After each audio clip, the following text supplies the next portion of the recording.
I walked into my grandmother's house expecting a quiet family dinner. I walked out in handcuffs, and my own sister was the one who ordered it.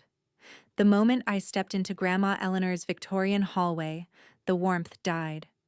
The house smelled like lemon polish and pot roast, but the tension was thick enough to taste. Andrea sat at the head of the table, Grandma's seat. Uniform immaculate, badge shining like she'd polished it just for tonight. Mom kept fluttering around her, desperate to maintain the perfect family image. Grandma's eyes met mine, weak in body, sharp in soul. Her old warning echoed in my head. Silence protects the wrong people. I took a seat, but Andrea didn't waste time. "Look who's finally back," she said loudly. "How's that mysterious job of yours? Still hopping around pretending it's important?" A few guests chuckled, more uncomfortable than amused. I swallowed the sting. Andrea needed an audience, she always had. Corbin Slate sat beside her, the so-called friend from town. His grin was too polished, his suit too cheap. And there, tucked barely out of sight in Andrea's purse, was a small wooden box she kept nudging deeper under her scarf. She guarded it like evidence. Dinner crawled on. Andrea bragged about her upcoming campaign, dropping hints about cleaning up the county. Every time I offered a comment, she cut across me. Grandma watched her with a look that could peel paint. Then Corbin's phone buzzed. He stood, whispered something to Andrea, and slipped her a folded document. Her eyes sharpened. She tapped her fork against her glass. "I need to address something," she announced. The chatter died instantly. "Someone has been accessing sealed county files, unauthorized, sensitive material." She lifted the paper. "And that access traces back to Meredith." Mom gasped. Grandma stiffened. I stayed still. "Andrea," I said calmly, "you know that's false." "Stand up," she said, voice cracking like a whip. "Meredith Kline, stand up." Before I could respond, heavy boots sounded from the hall. Captain Reyes entered with two deputies, face unreadable. Andrea pointed at me. "She's the suspect." Reyes approached. Something in her expression wavered. I reached into my pocket and handed her my ID, the one I rarely showed. She glanced down and froze. Her posture shifted. Her eyes flicked to Andrea, then back to me, now filled with a sharp recognition Andrea had never earned. But Andrea was too invested in her performance to notice. "Cuff her," she snapped. Reyes hesitated, then placed the metal around my wrists. The cold bite stung, not from pain, but from betrayal. The room went silent. Mom covered her mouth. Grandma stared at Andrea's purse as if she already knew what was inside that box, and why Andrea was terrified of it. Reyes leaned close. "This isn't what it looks like," she whispered. Before I could answer, the front door opened. Not slammed, but opened, steady and intentional. The air shifted. Conversations died. Even Andrea straightened. A man stepped inside, uniform crisp, presence overwhelming. His voice filled the entire house. "General Crow, U.S. Army, release her, immediately." The moment General Crow saluted me, the room shifted, and every lie Andrea built began to tremble. Forks stopped halfway to mouths. Grandma's hand froze on her water glass. Even Patricia's nervous smile slipped off her face like a mask that finally cracked. In our family, respect was always tilted toward whoever spoke the loudest. But this man, pressed uniform, calm eyes, 3 stars gleaming, had just aimed his respect at the quiet one in the corner. At me. "Ma'am, remove the cuffs," Captain Reyes murmured, her voice lower now, almost apologetic. She stepped behind me, metal brushing skin, and with a quick twist the handcuffs snapped open. Blood rushed back into my wrists in a hot sting. I didn't rub them. I just folded my hands in front of me and stood there, letting the silence do its work. Andrea tried to recover first. "General, with all due respect, This is an ongoing county investigation and— No, Crow cut in, not raising his voice. This is not your investigation, Deputy Kline. It never was. You overstepped your authority, and you did it in front of a room full of witnesses. Her jaw twitched. I could see the calculation in her eyes. Not guilt. Not yet. Just the panic of someone watching a career graph drop in real time. I acted on credible information, she insisted. She's been accessing county records she has no right to. He glanced at me, then back at her. You have no idea what records she has the right to. Patricia finally found her voice. General, why do you know my daughter? Her eyes landed on me, searching my face for an explanation she was sure she deserved, but had never earned. Why would you salute her? I could have told her everything right there. Years of deployments, files I'd signed that she'd never be allowed to read. Nights I'd walked through places that never made the news. Instead, I gave her the smallest piece. Because he knows what I did, I said quietly. And what I survived. Captain Reyes shifted her weight, eyes narrowed now, not at me, but at Andrea. Sir, I've just received confirmation, she said, tapping her radio. The case file connected to Ms. Kline has been seized by federal authorities. We're ordered to stand down and transfer any and all materials. Andrea's head snapped toward her. You can't just take my case. It was never your case, Reyes replied. You built it on a PI and a hunch. Crow stepped closer to me. Ms. Kline, porch? He asked, like we were two colleagues instead of a general and the family disappointment. I followed him out, the chill of early October wrapping around us as the door clicked shut behind. On the porch, under the weak yellow light, his features softened. They think they hurt you tonight. They have no idea what you survived before this. The words hit harder than the cuffs had. I stared at the old maple tree in the yard, its leaves black against the sky. I've had worse evenings, I managed. I know, he said. But this isn't over. There's more here than a jealous sister playing sheriff. His gaze drifted back toward the house. Your file put you on my radar a long time ago. When your name crossed my desk tied to a local arrest report, it lit up every system we have. I swallowed. So what happens now? Now, he said, we make sure the right people are asking the questions. And you don't go anywhere alone until we understand why they wanted you discredited in public. As if answering him, my phone vibrated in my pocket. Unknown number. Secure channel tone. I glanced at Crow. He nodded once. I answered. My phone vibrated. A voice came through the secure channel. Meredith, do not go home. Not yet. When the handcuffs came off, I felt more alone than when they went on. The room was still full, but the silence felt colder than the metal that had just left my wrists. Andrea stood stiff beside the table, fury twisting her features. She looked less like a law enforcement officer and more like someone watching her carefully built tower start to crack. I did nothing wrong, she spat. I followed protocol. General Crow's expression didn't shift. Deputy Kline, tonight had nothing to do with protocol. It had everything to do with your ambition. Andrea's throat bobbed. Patricia hovered nearby, wringing her hands like she could squeeze the tension out of the air. Grandma Eleanor stayed seated, shoulders shaking slightly, eyes following me as though she already knew I wouldn't stay long. Crow leaned close enough for only me to hear. This won't end here. I believed him. I started for the hallway, wanting distance from the stairs and the shame burning under my skin, but Grandma's voice stopped me. Meredith, come here. I knelt beside her chair. Up close, her frailty was sharper, like time had been chipping away at her behind closed doors. She made me sign the papers. Her voice shook. Andrea. She said it was for my protection, that the house needed to be partially transferred. My stomach tightened.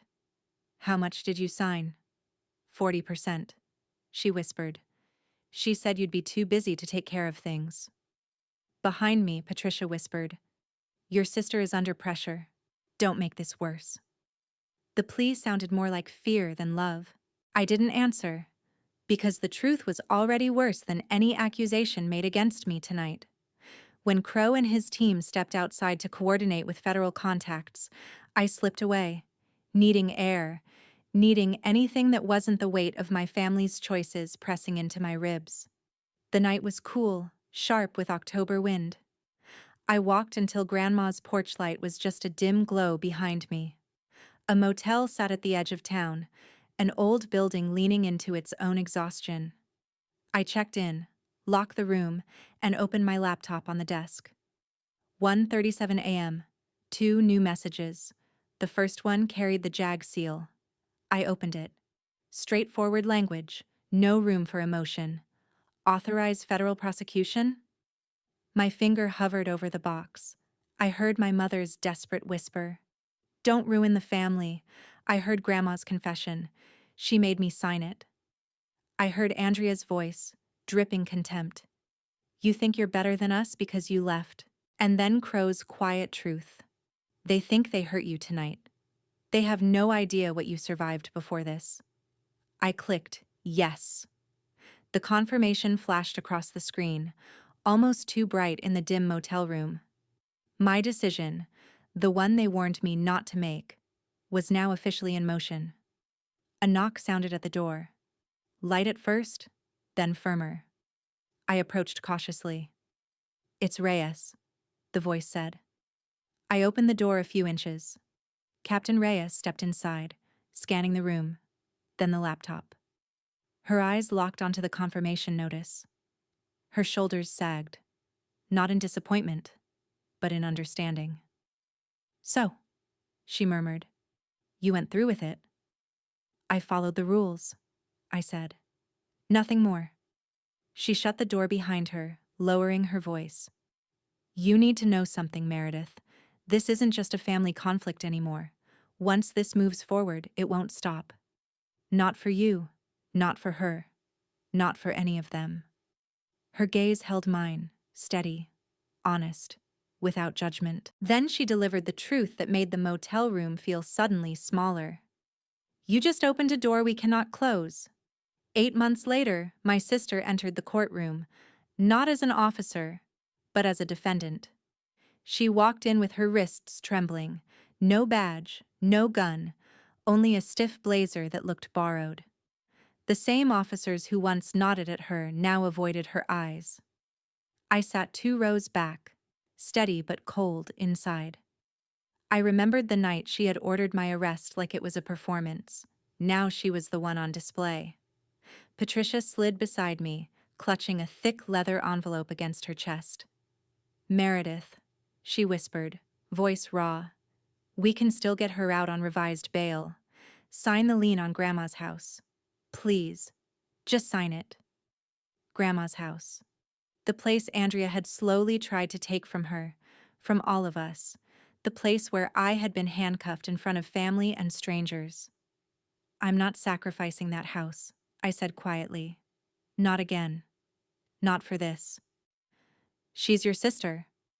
She's the one who turned Grandma's home into leverage, I answered. I won't. Before she could respond, the judge entered. Andrea was led forward, shackles clinking like punctuation. Corbin Slate sat across the aisle at the witness table, tie crooked, eyes fixed on the floor. He wouldn't look at me. He looked like a man who finally realized he had picked the wrong side. The prosecutor called him first. Corbin's voice shook as he described how Andrea had hired him, how she'd told him to dig up anything that could be twisted into evidence, how she'd pushed him to break into county storage, how she'd planned the false accusations long before the dinner night. And what were her words? The prosecutor asked. She said, "It's perfect. This is how we put Meredith where she belongs." A ripple moved through the courtroom. Patricia covered her mouth. Andrea stared straight ahead, jaw locked. Next came emails, timelines that didn't match reality, Reports pre-written before incidents occurred, misleading complaints already filled with my name in the suspect line. Piece by piece, her scheme dismantled itself. Then Captain Reyes testified. Calm, professional. She explained the night at Grandma's house, Andrea's fabricated urgency, the lack of proper authorization, Reyes's hesitation when she saw my ID, and how General Crow's involvement changed everything. When I took the stand, I kept my answers short. I confirmed my status, my previous assignments, my communication with federal authorities. The judge listened without expression, but I could feel the room shift each time Andrea glanced at me, as if trying to read a language she had never learned. By closing arguments, Patricia was gripping the envelope so tightly her knuckles had turned white. She leaned toward me one last time. You could make this stop. Just tell them you don't want prison. I never asked for prison, I said. But I won't lie for her. The jury returned quickly. Guilty on both felony counts. Guilty on the misdemeanor. A soft cry escaped Patricia, as if the verdict had landed on her shoulders instead of Andrea's. The judge delivered the sentence. Years, not months. Mandatory supervision. No law enforcement career ever again. Andrea didn't flinch, but I saw the tremor in her lip, the same one she used to get as a child when she was caught lying. When we stepped into the hallway, the honors wall stretched before us, framed photos of officers the county once celebrated. Maintenance workers were already standing on a small ladder, removing Andrea's frame. No ceremony, no speech. Just the quiet sound of a picture unscrewed from its place. As the worker peeled her nameplate off the wall, Patricia whispered, "Broken. You could have stopped this." I stopped covering for her, I said softly. The silence that followed was heavy, mourning mixed with truth. Hours later, back home, I dropped onto my couch, shoes still on, staring at the ceiling. Everything felt bruised. Family, loyalty, memories. My phone vibrated on the cushion beside me. Andrea sends me a message from jail. I need to speak to you before something happens. 3 weeks after the verdict, I returned to my grandmother's house, finally ready to decide what deserved saving. The place felt smaller than I remembered. The porch boards sagged, and the hydrangeas had turned the pale, tired blue of late summer. When I stepped inside, the air held that familiar mix of dust, lemon cleaner, and old memories, some tender, some sharp enough to draw blood. I visited Andrea first. The correctional facility was cold and overlit. Andrea walked into the visiting booth wearing a beige jumpsuit that made her look younger and older at the same time, stripped of authority, stripped of armor. She sat, picked up the phone, and stared at me as if waiting for permission to breathe. "I didn't think you'd come," she said. "I wasn't sure I would," I answered. She swallowed hard. "I was jealous. Of everything you were. Of everything you didn't brag about." Her voice cracked, just once. I thought if I could control the narrative, maybe I wouldn't disappear. "You could have talked to me," I said quietly. "You didn't have to destroy me." Her eyes dropped. "I know I don't deserve forgiveness." "I can't forgive you today," I replied. "But I won't let you disappear. You're still my sister. You just have to live with what you did." Back at the house, Patricia waited at the dining table, the same one where I'd stood in handcuffs. In front of her lay a ring of keys. "I protected the wrong daughter," she whispered. "I tried to keep the family together and ended up tearing the quiet one apart." She nudged the keys toward me. "Your grandmother intended this place for you. I should have listened." I sat across from her. "This house holds every kind of memory." "Then choose which ones stay," Patricia said softly. "I trust you more than I trusted myself." That evening, General Crow met me on the back porch. No uniform, just a pressed shirt, and the steady posture of someone who'd survived his own wars. "So," he said, nodding at the house, "what now?" "I want to turn it into a place for women who were told they didn't belong," I said. A workshop, a safe room, a resource hub, whatever they need. Crow smiled, small but genuine. Then he stepped back and gave me one last crisp salute. Then Eleanor was right about you. Inside, the attic door stood slightly ajar. I climbed the stairs slowly. The attic smelled of cedar and old books. On top of a trunk was an envelope with my name written in my grandmother's steady handwriting. I opened it carefully. "If justice ever falls to you," she wrote, "do it kindly, but do it." The words hit with the force of truth I'd been avoiding. This house wasn't just mine now. It was a responsibility, a compass, a reclamation. I slipped the letter into my pocket and headed downstairs, ready to begin whatever came next. My phone buzzed. Captain Reyes called. "Something new surfaced, and it has your sister's name on it. When you finish hearing my story, I hope you'll leave a comment not just for me, but for anyone out there who has ever been hurt by someone they trusted." I stood in handcuffs because I stayed silent too long. I watched my own sister try to rewrite my life because I let fear keep me small. So I'm asking you, if something in my journey moved you, say it. Stand with me. Remind others that truth matters, even when it costs you. And please remember this: the people who love you will never need you to shrink to make them feel bigger.